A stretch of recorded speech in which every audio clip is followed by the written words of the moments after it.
Praise the lord. మిత్రులారా, అందరికీ మన ప్రభువైన యేసుక్రీస్తు వారి నామంలో వందనాలు తెలియజేస్తున్నాను. దేవుని మహా గొప్ప కృప, ఆయన దయ మనకు మరొక నూతన దినాన్ని అనుగ్రహించాడు. ఆయన సన్నిధిలో చేరడానికి, స్తుతించడానికి, ప్రార్థించడానికి, వాక్యాన్ని ధ్యానించి మన జీవితాలను సరిచేసుకోవడానికి, మన హృదయాలను బలపరుచుకోవడానికి దేవుడు మనలో ప్రతి ఒక్కరికి అనుగ్రహించినటువంటి ఈ గొప్ప తరుణమును బట్టి దేవునికి నిండైనటువంటి వందనాలు తెలియజేస్తున్నాను. మిత్రులారా, మరి మనం పేతురు గారు వ్రాసినటువంటి ఈ మొదటి పత్రికను ధ్యానం చేస్తూ ఉన్నాము. 5వ అధ్యాయములో నిన్నటి దినాన 7వ వచనం వరకు మనము ధ్యానం చేసుకున్నాము.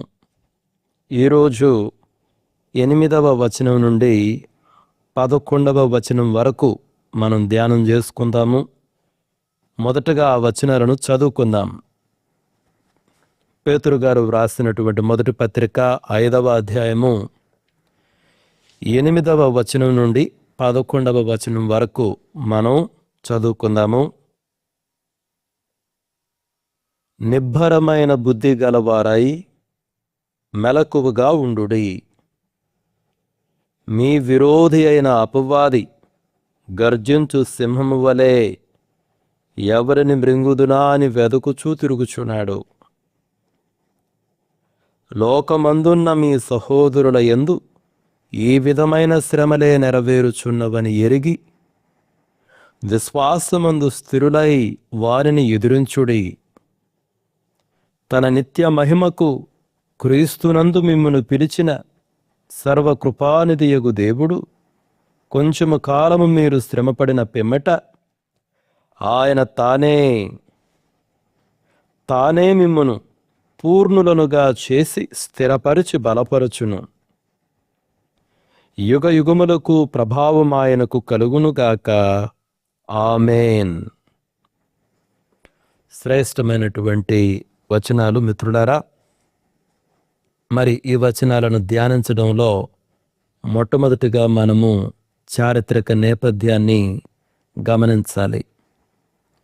మనం ఇదివరకు వింటూ వస్తున్నట్లుగా మొదటి శతాబ్దపు క్రైస్తవులు వారి విశ్వాసం నిమిత్తం సమాజం నుండి వెలివేయబట్టము, తప్పుడు ఆరోపణలు ఎదుర్కోవడము, బహిరంగంగా అనేక రకమైనటువంటి క్రూరమైనటువంటి శిక్షలకు గురి చేయబడడం జరిగేది.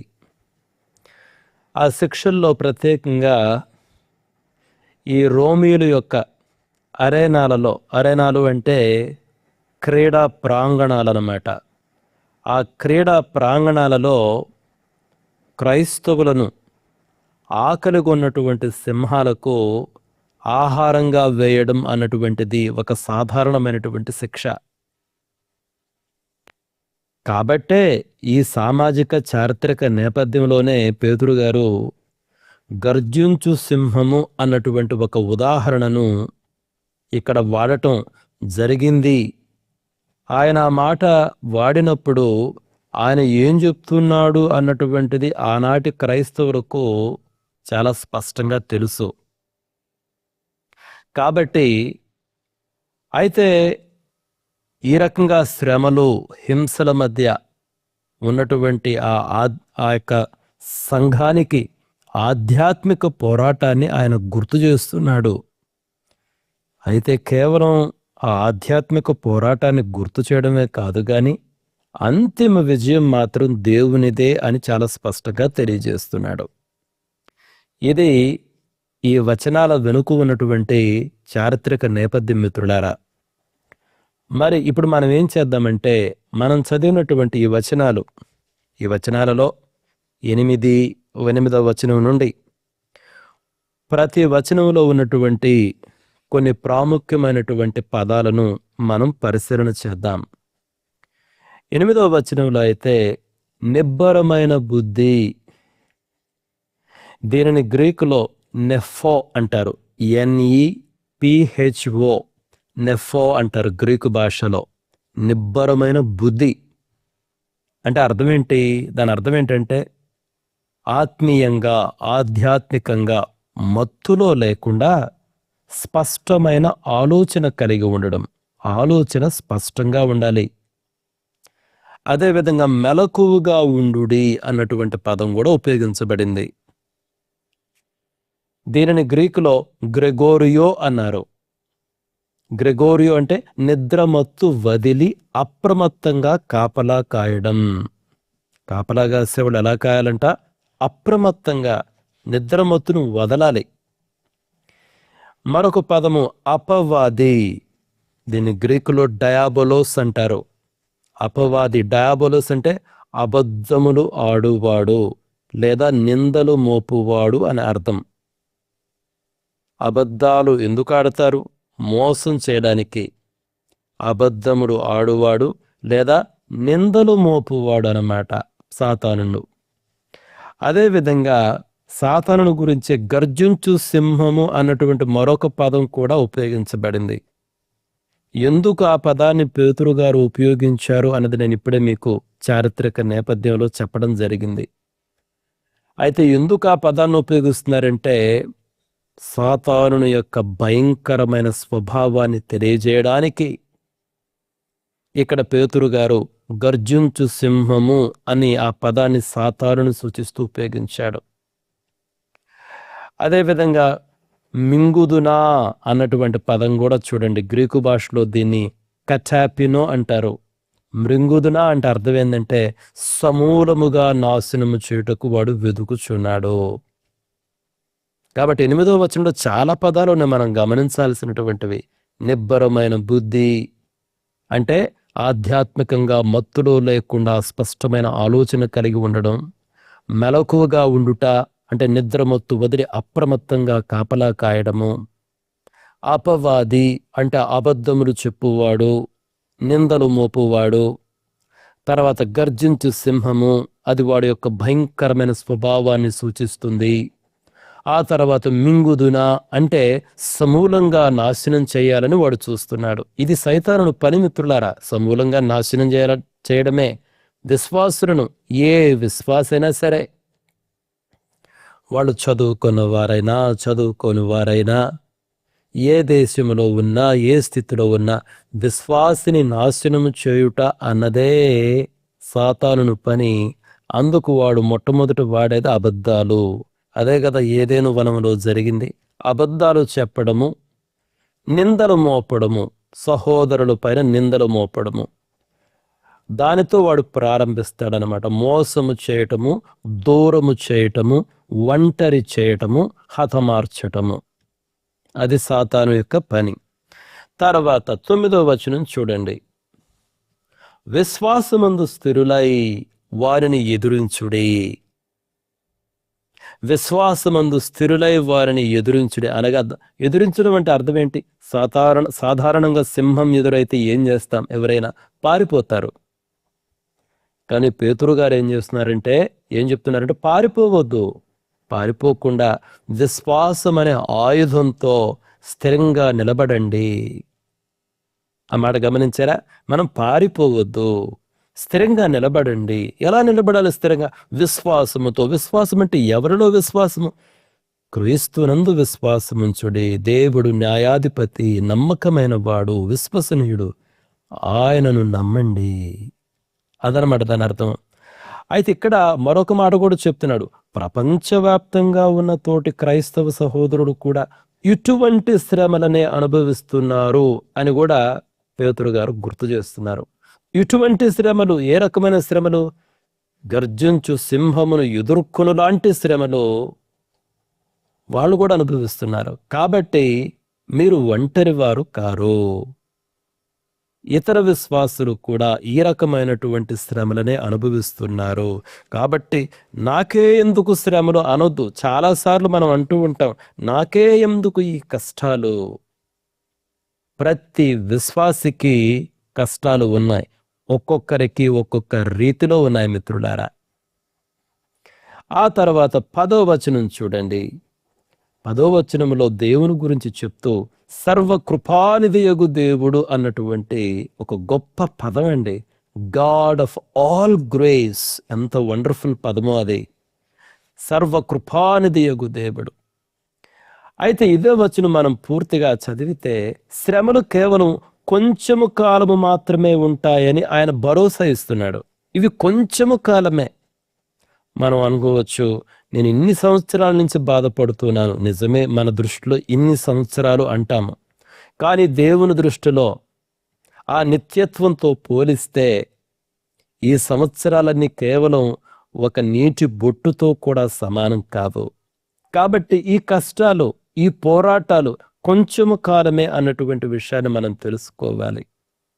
అయితే ఈ కొంచెము కాలం, ఈ శ్రమల్లో మనము నిబ్బరంగా నిలబడితే మనము శాశ్వతమైనటువంటి కాలములలో దేవుని మహిమలో ఉంటాము అన్నటువంటి విషయాన్ని జ్ఞాపకం చేస్తున్నాడు.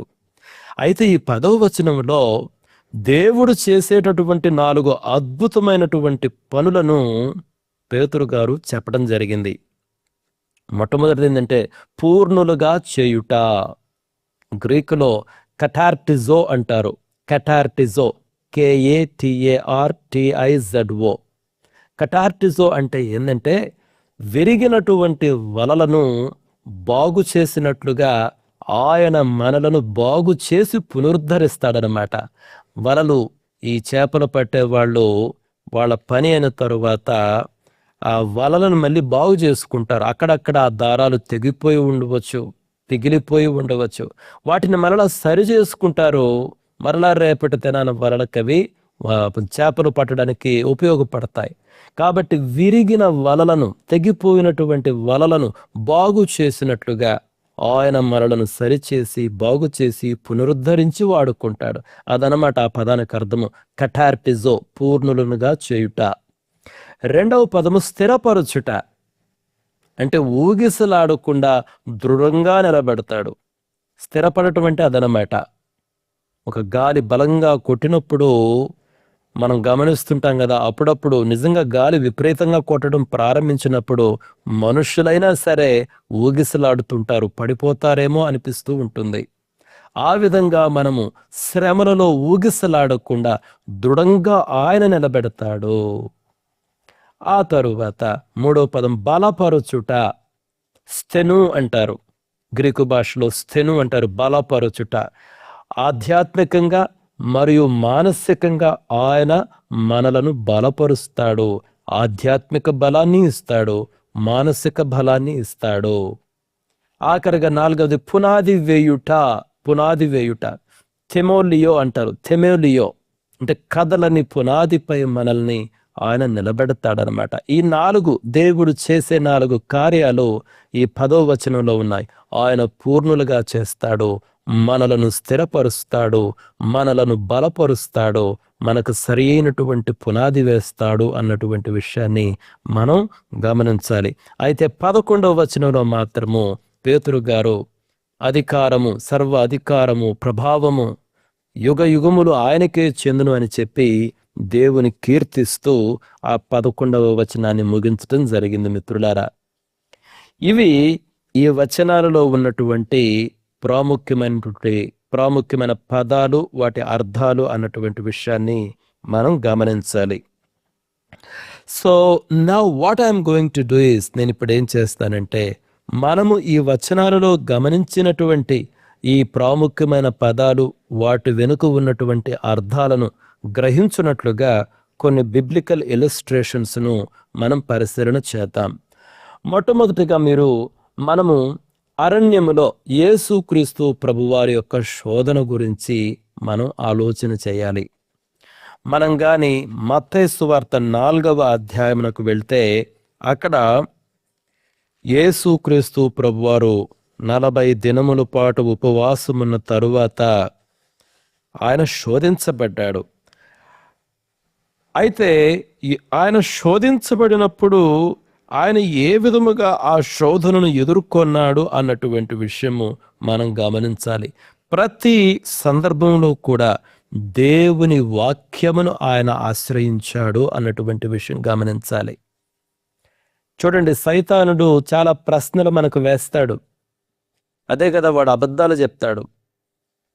వాడు ఇక్కడ ప్రయత్నం చేసింది అబద్ధాలు చెప్పడం. యేసుక్రీస్తు ప్రభు వారిని ఆయనకు చెప్తాడు, నీవు దేవుని కుమారుడు అయితే ఈ రాళ్ళు రొట్టెలగునట్లు ఆజ్ఞాపించమని ఒకసారి అంటాడు. మరొకసారి అంటాడు, నీవు దేవుని కుమారుడు అయితే క్రిందికు దూకని చెప్పి మరొక వాక్యాన్ని కోట్ చేశాడు. మరొకసారి ఏం చెప్తాడు, ఈ లోక రాజ్యాలన్నిటినీ నీకు ఇస్తాను, నువ్వు గాని నాకు మొరొక్కితే అని చెప్పి ఆయనను శోధించడం జరిగింది. అయితే ప్రతి సందర్భంలో కూడా యేసుక్రీస్తు ప్రభువారు దేవుని వాక్యాన్ని కోట్ చేశారు. ఒకసారేమో మనుష్యుడు రొట్టె వలన మాత్రము కాదు గాని దేవుని నోటు నుండి వచ్చు ప్రతి మాట వలన జీవించునని చెప్పడం జరిగింది. మరొకసారేమో ప్రభువైన నీ దేవుని నీవు శోధింపవలదని చెప్పడం జరిగింది. మరొకసారి ప్రభువైన నీ దేవునికి మ్రొక్కి ఆయనను మాత్రము సేవింపవలను అని చెప్పడం జరిగింది. అంటే ప్రతి సందర్భంలో వాక్యమును ఉపయోగించడం జరిగింది. మీరు జ్ఞాపకం చేసుకుంటే నిన్నటి దినాన కాకుండా మొన్నటి దినాన నేను కీర్తనల గ్రంథంలో ఆసాపు కీర్తన, అది 78వ కీర్తన అనుకుంటాను, నాకు స్పష్టంగా గుర్తులేదు, ఒక వాక్యం చెప్పాను దావీదు గురించి మాట్లాడుతూ, అతడు నేర్పరి అయి దేవుని కార్యములను చేశాను అని ఉంటుంది. నేర్పరి అయి, నేర్పరితనం అనేది ఏంటి? ఇది దేవుడు కలిగించే సామర్థ్యము మిత్రులారా. దేవుడు ఒక మనిషిని ఒక పని కొరకు పిలిచినప్పుడు ఆయన సామర్థ్యమును కలిగిస్తాడు. ఒకసారి జ్ఞాపకం చేసుకోండి, ఆ ప్రత్యక్ష గుడారం యొక్క విషయంలో అక్కడ బెసలేలు అనేటువంటి వ్యక్తిని, అహోలియాబు అనేటువంటి వ్యక్తిని దేవుడు ఎన్నుకుంటాడు. దేవుడే చెప్తాడు, నా ఆత్మను వారి యందు ఉంచాను కాబట్టి ప్రత్యక్ష గుడారమునకు కావలసినటువంటి ఆ వస్తువులను, ఆ పరికరములను ఎలాగూ చేయాలో వారికి ఆ జ్ఞానము ఉన్నది. అంటే ఆ సామర్థ్యమును కలిగించిన వాడు ఎవరు? దేవుడే. సామర్థ్యమును కలిగించువాడు దేవుడే. దేవుడు సామర్థ్యమును కలిగించినప్పుడు ఒక వ్యక్తి నేర్పరి అవుతాడు. మనము కూడా, అయితే నేను మన గురించి చెప్పాను, మనము దేవుని వాక్యములో, దేవుని వాక్యం అనే సామర్థ్యమును కలిగి ఉండాలి మిత్రులారా. ఇప్పుడైతే మనము ఈ కాలములలో విశ్వాసములో స్థిరపడాలి అంటే వాక్యమునందు మనము స్థిరులమై ఉండాలి. వాక్యమనే ఖడ్గముతోనే ఈ అబద్ధాలు చెప్పే, నిందలు మోపే, ఎప్పుడు మృంగివేయాలని చూసే ఈ సాతానును మనం ఓడించగలము. కాబట్టి వాక్యమును ఆశ్రయించాలి మిత్రులారా. అది యేసుక్రీస్తు ప్రభు వారి యొక్క శోధన గురించి మనం గమనించవచ్చు. గమనించండి, మన రక్షకుడు మన ప్రభువైన యేసుక్రీస్తు ప్రభు వారినే సైతానుడు శోధించాడు అన్నటువంటి విషయం గమనించాలి. మరి నిన్ను నన్ను శోధించడా? ఆ తర్వాత జ్ఞాపకం చేసుకోండి యోబు యొక్క జీవితాన్ని. సాతానుడు యోబును సమూలంగా మింగివేయాలి, అంటే నాశనం చేయాలని దేవుని అనుమతి అడిగి శ్రమలు పాలు చేశాడు. యోబు ఏమైనా చెడు చేశాడు కాబట్టా? కాదు, అతని భక్తిని బట్టి, అతని నీతిని బట్టి నేను అతన్ని నాశనం చేస్తాను నువ్వు గాని అనుమతిస్తే అని ఒక సవాలు విసిరి యోబు పైకి ఆ రకమైనటువంటి శ్రమలను తీసుకుని వచ్చాడు. కానీ యోబు మాత్రం విశ్వాసములో నిలబడ్డాడు. అయితే చివరికి ఏమైంది?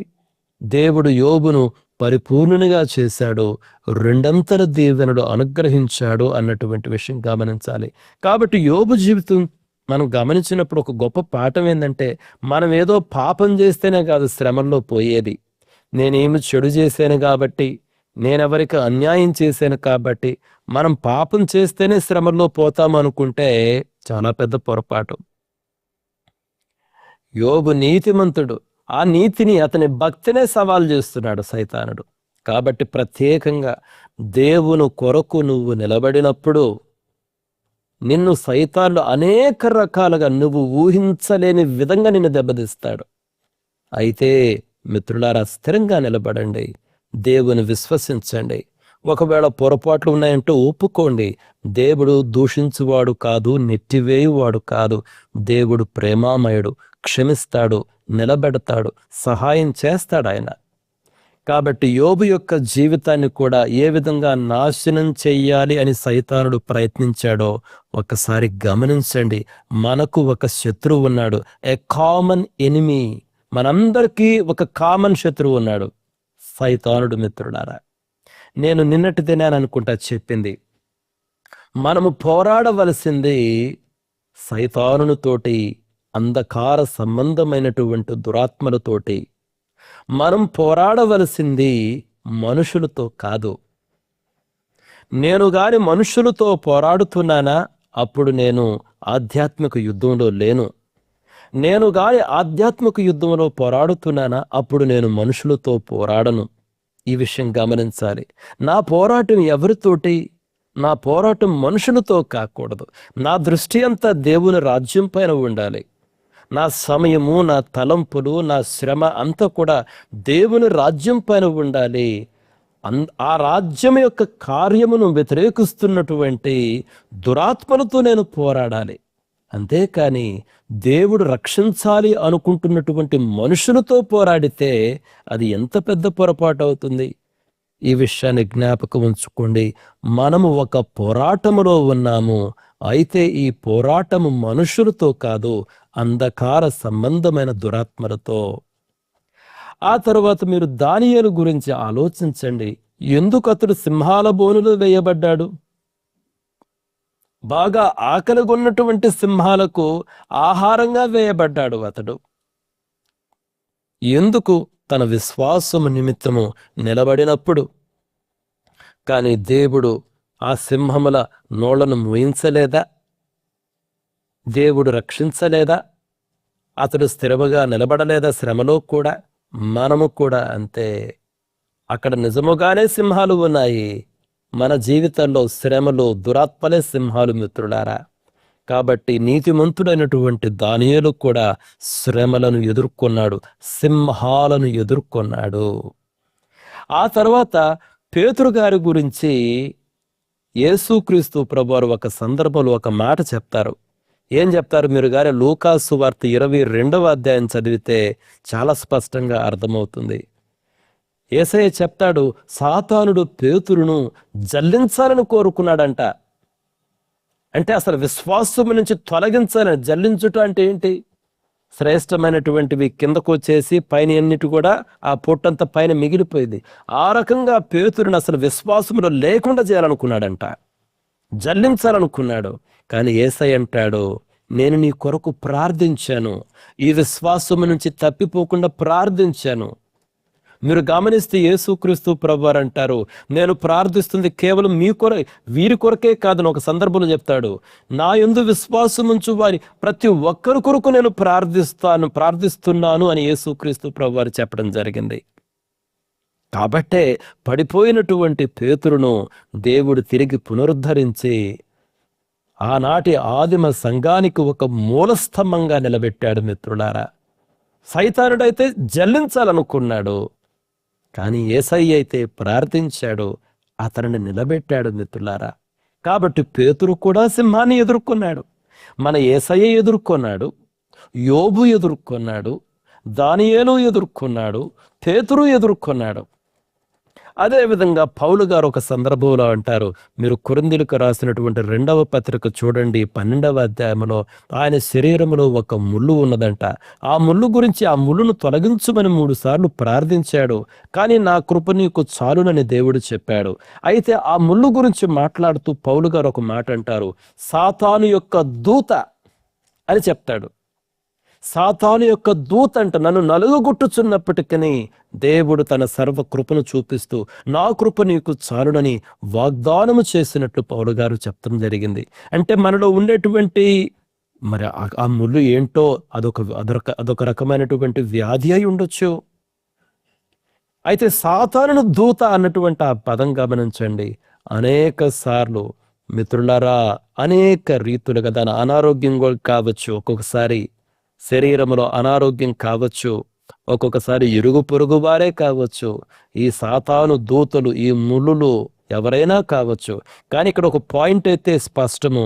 ఒక పోరాటములో సౌలు గారు అంటే పౌలు గారు ఆనాటి దినాలలో ఉన్నాడు. ఒక పోరాటాన్ని ఎదుర్కొన్నాడు. ఆ పోరాటం మనుషులతో కాదు, ఆ పోరాటము వెనుక ఉన్నటువంటిది సాతానుడు అన్నటువంటి విషయాన్ని మనం గమనించాలి. ఆ విధంగా మిత్రులారా, మనము షడ్రకు మెషకు అబేద్నెగోల గురించి కూడా ఆలోచించవచ్చు. వారిని అగ్నిగుండములో పడవేస్తానని చెప్పి ఆనాడు ఉన్నటువంటి అధికారులు రాజు బెదిరించాడు. బెదిరిస్తున్నటువంటి ఆ రాజు ఎలా ఉన్నాడు? గర్జించు సింహము వలె లేడా? వారి మాటలు గర్జించే సింహం యొక్క దవడల్లాగా లేవా? ఆనాటి ఆ రాజు కానివ్వండి, ఆ అధికారుడు కానివ్వండి బెదిరిస్తూ వచ్చారన్నమాట. కానీ షడ్రకు మేషకు అబేద్నెగోలు ఏమని సమాధానం ఇచ్చారు? ఓ రాజా, మా దేవుడు మమ్మల్ని రక్షిస్తే సరి, ఒకవేళ ఆయన రక్షించకపోయినా మేమైతే మాత్రము ఈ విగ్రహానికి నమస్కరించము.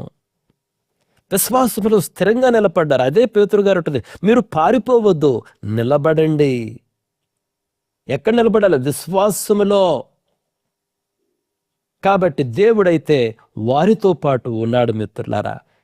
షడ్రకు మెషకు అబేద్నెగోలతో పాటు దేవుడు ఆ యొక్క అగ్నిగోళంలో ఉన్నాడు మిత్రులారా. ఆ విషయాన్ని రాజే చూడటం జరిగింది.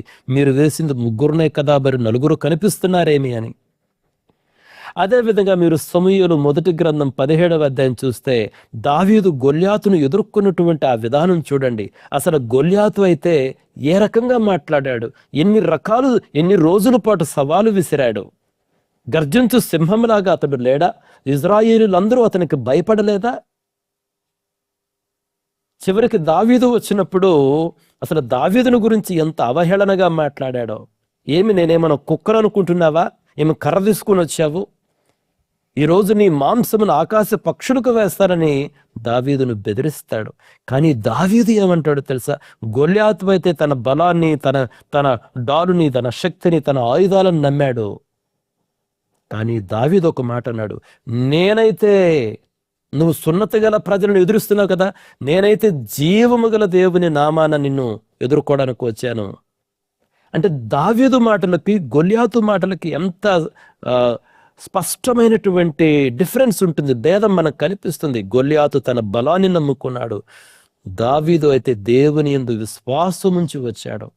సున్నతి లేని వీడు సున్నతి గల వారిని ఛాలెంజ్ చేస్తాడా అని దావీదు మాటలు గమనించిన దావీదు మాటలన్నీ కూడా దేవునిలోనే అవి వేరు పారి ఉన్నాయి మిత్రులారా. మనం కూడా చూడండి, అనేక శ్రమలు మనకు వస్తాయి. మన ఆఫీసులో కావచ్చు, లేకపోతే పనిచేసే చోట కావచ్చు, లేకపోతే పరిచర్యలో కావచ్చు, అనేక రకాలైన శ్రమలు వస్తాయి. అయితే మన వేరు ఎక్కడ ఉన్నది అని మనం పరిశీలన చేసుకోవాలి.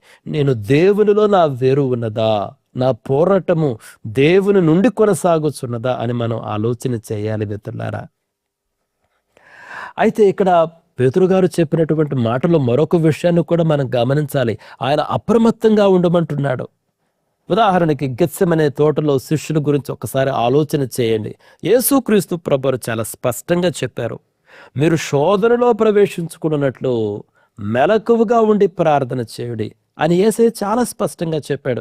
కానీ వాళ్ళైతే నిద్రాభారంతో వాళ్ళు ప్రార్థన చేయలేనటువంటి పరిస్థితి. తుదకు ఏమయ్యారు? శ్రమ రానే వచ్చింది, అందరూ పారిపోవడం జరిగింది. యేసుక్రీస్తు ప్రభువారు అది ముందు ఎరిగే వాళ్ళని సిద్ధపరుస్తున్నాడు. అయితే యేసయ్య టైం ఎలా స్పెండ్ చేశాడు? ఆయన ప్రార్థనలో స్పెండ్ చేశాడు. మిత్రులారా, ప్రార్థన అన్నటువంటిది మనలను ఒక శోధనను ఎదుర్కొనడానికి అప్రమత్తం చేస్తుంది. ఈ విషయం గమనించాలి. ఎందుకు మనం ప్రార్థన చేయాలి? చాలా మందిని చూడండి, ప్రార్థన చేయలేరండి. నాలాగా చక్కగా వాక్యం చదువుతారు, వాక్యం చెప్తారు, కానీ ప్రార్థన చేయలేరు. అది ఒక గొప్ప బలహీనత. చూడండి, ప్రార్థన చేయాలి. ప్రార్థనలో మనం ఉన్నప్పుడు వి బికమ్ అలర్ట్. శత్రువైనటువంటి సాతానుని, శోధనను ఎదుర్కొనడానికి మనము సిద్ధపడతాం మిత్రులారా. కాబట్టి ఆ సందర్భాన్ని కూడా మనము జ్ఞాపకం చేసుకోవాలి మిత్రులారా. ఆఖరిగా నేను ఇంకా అనేక వచనాలు ఉన్నాయి. నెహెమ్యా గురించి మనం ఆలోచించవచ్చు. గర్జించు సింహాల వంటి ఆ యొక్క ఎవరు ఆ సన్బలటును టోబియాలను ఎదుర్కొన్నాడు. ఆయన ఒక చేత్తో పని చేస్తూ మరొక చేత్తో ఆయుధం పట్టుకుని మరి శ్రమించాడు. కానీ అతడు విశ్వాసములో చాలా స్థిరంగా ఉన్నాడు. నెహెమ్యా ఏ విధంగా ఒక ప్రక్క అతనికి వ్యతిరేకంగా పోరాడే వాళ్ళు ఉన్నారు, కానీ అతడు పని మాత్రం ఆపలేదు. చూడండి, పని ఆపకూడదు. ఉదాహరణ, మన పని ఏంటి? ఆనాడు నెహెమ్యా పని ఏంటి? యెరూషలేము యొక్క ప్రాకారమును కట్టుచున్నాడు నెహెమ్యా. పని ఆపలేదు, పని ఆగకూడదు. ఈ పరిచర్య సాగాలి, వాక్యము ప్రకటించబడాలి, అనేకులు రక్షణలోనికి నడిపించబడాలి, సంఘములు కట్టబడాలి. సంఘం కట్టడం కూడా ఎలా జరగాలంటే మనం ఎంతసేపు భౌతికమైన సంఘాల గురించి ఆలోచన చేయకూడదు, సహవాసాల గురించి ఆలోచన చేయాలి. అసలు బైబిల్ గ్రంథంలో సంఘం అంటే బిల్డింగ్ కాదండి, సహవాసం, గ్రూప్ ఆఫ్ బిలీవర్స్. కాబట్టి మనం ఎలా ఉండాలంటే, అరే నేను చనిపోయే లోపు వీళ్ళంతటి వీళ్ళే స్థిరపడి సత్యమునకు సాక్షుడుగా ఉండాలి అన్న దృక్పథంతో మనం పరిచర్య చేయాలి. కానీ ఎంతసేపటికి నా పేరు ఉండాలి, నేను ఒక పెద్ద బిల్డింగ్ కట్టాలి, ఒక 10 ఎకరాల్లో కట్టాలి, ఇవి అసలు మనకు కోర్స్ కట్టినటువంటి వాళ్ళు ఉన్నారు. Praise the Lord. దేవుడు అటువంటి స్థలాలు ఇచ్చినందుకు వందనాలు, కట్టే ఆ శక్తిని స్తోమతని ఇచ్చినందుకు వందనాలు. అయితే ఒక విశ్వాసి యొక్క గోల్ ఎట్లా ఉండాలంటే, గోల్ మాత్రం బిల్డింగ్ కట్టాలని ఉండకూడదు. గోల్ ఎలా ఉండాలంటే సహవాసాలను అనేకులను రక్షణలోకి నడిపించి ఈ సహవాసాలు కొనసాగే విధంగా సేవకులను తయారు చేయాలి. నేను చనిపోయే లోపు ఈ యొక్క సత్యమునకు సాక్షులుగా ఈ కాగడా పట్టుకుని పరిగెత్తే వారిని సిద్ధపరచాలి అన్నటువంటి తపన మనలో ఉండాలి మిత్రులారా. అంతేగాని నేను ఒక పెద్ద స్థలం కొనాలి, పెద్దగా చర్చి కట్టాలి, అప్పుడే నా సేవ ఫలించింది అనుకుంటే చాలా పెద్ద పొరపాటు. నాకు ప్రసంగి గ్రంథం 11వ అధ్యాయము 13వ అధ్యాయము సొలొమోను మహారాజు 11వ అధ్యాయం సొలొమోను మహారాజు గారు ఒక మాట అంటారు, నీ ఆహారమును నీళ్లపైన వేయము, అది తిరిగి నీకు వస్తుంది.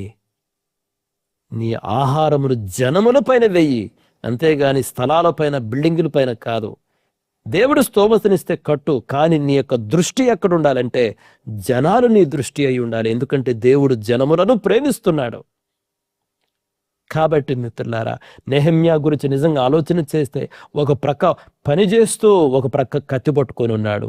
మనం కూడా that is a very good example మిత్రులారా. ఒక ప్రక్క దురాత్మ ఉన్నాడు, మనం పోరాడుతున్నది అంధకారమందు ఉన్నటువంటి దురాత్మలతో ఒక ప్రక్క పోరాటంలోనే ఉంటూ, అయితే మరొక ప్రక్క జనములను రక్షణలోకి నడిపించాలి, యేసు క్రీస్తు ప్రభును గురించిన సత్యమును ప్రకటించాలి. దేవుడు ఒక ప్రణాళికను వెల్లడి చేశాడు, ఆయన ఒక కార్యం చేస్తున్నాడు, ప్రజలకు మనం చెప్పాలి ఆ కార్యాన్ని. కాబట్టి మిత్రులారా, నేను ముగిస్తున్నాను. ముగించే ముందు ఆధ్యాత్మిక పాఠాలు ఒకసారి మనం జ్ఞాపకం చేసుకోండి. మొట్టమొదటిగా ఆధ్యాత్మికంగా మనం అప్రమత్తంగా ఉండాలి. రెండవది, సాతాను యొక్క తంత్రాలను గుర్తించాలి. మూడవది, పారిపోవడం సొల్యూషన్ కాదు, ఎదిరించడమే సొల్యూషన్. వాక్యము ద్వారా ఎదిరించాలి. నాలుగవది, శ్రమలన్నీ కూడా కేవలం కొద్ది కాలమే, అవి కేవలం మనమే కాదు చాలా మంది ఎదుర్కొంటున్నారు. ఐదవ పాఠము, దేవుడు మనలను పరిపూర్ణులుగా చేస్తాడు, స్థిరపరుస్తాడు, బలపరుస్తాడు. ఈ మాటలన్నింటినీ గ్రహించడానికి దేవుడు మనలో ప్రతి ఒక్కరికి తన సమృద్ధి కృపను అనుగ్రహించాలని కోరుకుంటూ ముగిస్తున్నాను. May God bless each one of you. Thank you.